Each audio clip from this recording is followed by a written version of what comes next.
grade, yung mga bata. Sama na kay Sister Jolie. Para mayroon ng separate na aral na ibigay sa inyo. Kasi yung pag-uusapan natin yung pang-matanda na. Pero kung mga-teenager na yun, sa akin. Ang ating pong ginagawa ngayon ay pag-aaral sa Biblia. Pero bago po yan, nais kong i-play yung video message ng ating kapatid na si Brad Tito na nasa Hawaii. Siya po ay nagpadala ng mensahe at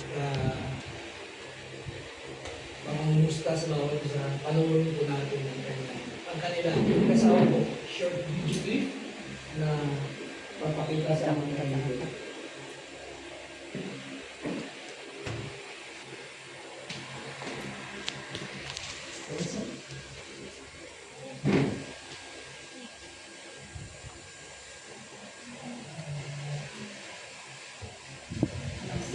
Panginoon, na magsisimula na kayo ng worship service ninyo this coming Sunday. Natutuwa kami dahil we're praying for it. At salamat kay Lord na natupad yung pangarap natin ni Tito na magkaroon ng gawain sa lugar na iyan. Salamat sa ginagamit ni Lord na mga worker, pastor, at saka mga Sunday school teacher. Salamat sa buhay ninyo na pagkakaroon ninyo sa Panginoon at servisyo niya. Tunay na maasahan kayo, maasahan ninyo ang Panginoon na mayroon kayong reward. Pagpalain ng Panginoon ang gawain niya at patuloy kayong magsilbi sa Panginoon natin. Dahil ang Diyos ay mabuti at mabait. At we are anticipating the coming of this coming of the Lord Jesus Christ. Diba? Nakakatuwa? So keep up the good work and we continue to pray for all of you there. At someday, magkikita tayo at prayin natin ang Panginoon dahil mabait at mabuti ang ating Diyos. Salamat po sa inyong lahat. Magandang hapon po sa inyong lahat. Ako po si Miguel, yung ating chantuan mo.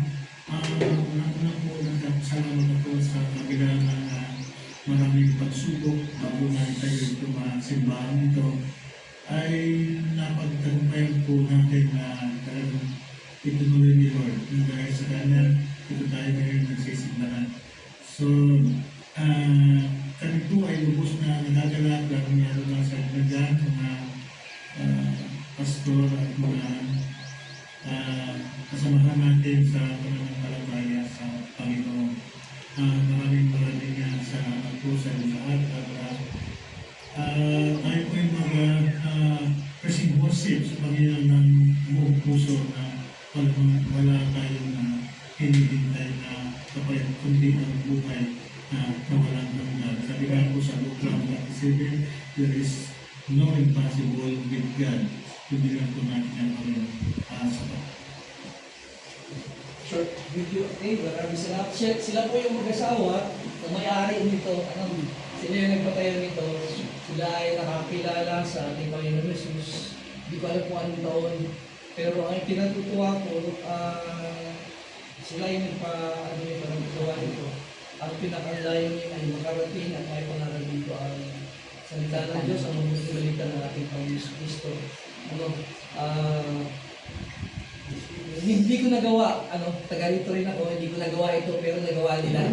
Kaya ako ay lubos na nagpapasalamat sa Panginoon. Ang ating pong ginagawa dito ay lahat para sa Panginoon. Yung ating oras na ginugugol ay para sa Kanya lahat yan.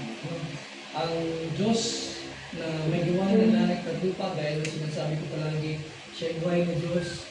Maraming beses na yan napatunayan ng mga sumasampalataya sa Kanya. Kaya kayo, kung hindi nyo pa nararanasan na ang Diyos ay buhay, panalangin ninyo yan. Kasi ako nung bago-bago pa lang, 1983 yun, summer 1983. Yung kaibigan ko, sila yung mga unang nag-attend ng Bible study. Eh ako, ayaw-ayaw ko nun. Tapos nung matend ako, natuwa ko sa mga kantahan, at sa mga narinig ko doon, sinasabi nila na ang Diyos ay nagpapagaling. So, naranasan ko po mismo yun. Na meron akong nararamdaman na pinanalangin ko sa Panginoon at pinagaling ito. Tapos isa pang lalong nagpatibay ng pananampalataya ko talaga minsan mayroon kami kapitbahay doon sa parang na may bata na siguro mga 10 or 11 years old na siya. Iyak ng iyak, eh walang kasama doon sa bahay nila. Eh nakakaawa talaga yung iyak. So pinuntahan ko, bakit ka nag-iyak? Sakit-sakit ng tiyan ko. Sabi ko, kumain ka na ba? Luto ka ba? Hindi naman daw siya dito. Sabi ko, gusto mo mag-pray tayo? Naniniwala ka ba na pwede ka pag-irin mo? Nagpahid naman siya, pag-pray namin. So, nag-pray kami, pinatong ko yung kamay ko sa kanya, sa left-left, at balikat. Sabi ko, nakinig ka lang ha, mag-pray tayo. So, pinag-pray ko, sabi ko sa Panginoon, Panginoon, pagalingin po yung bata nito, hindi ko alam kung magsakit.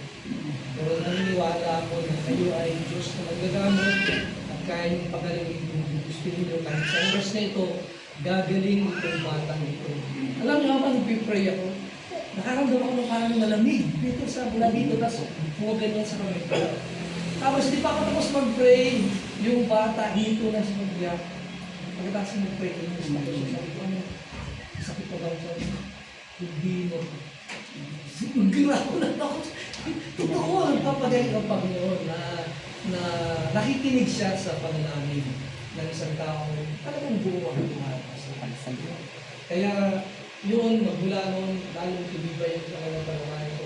Tapos meron pa na words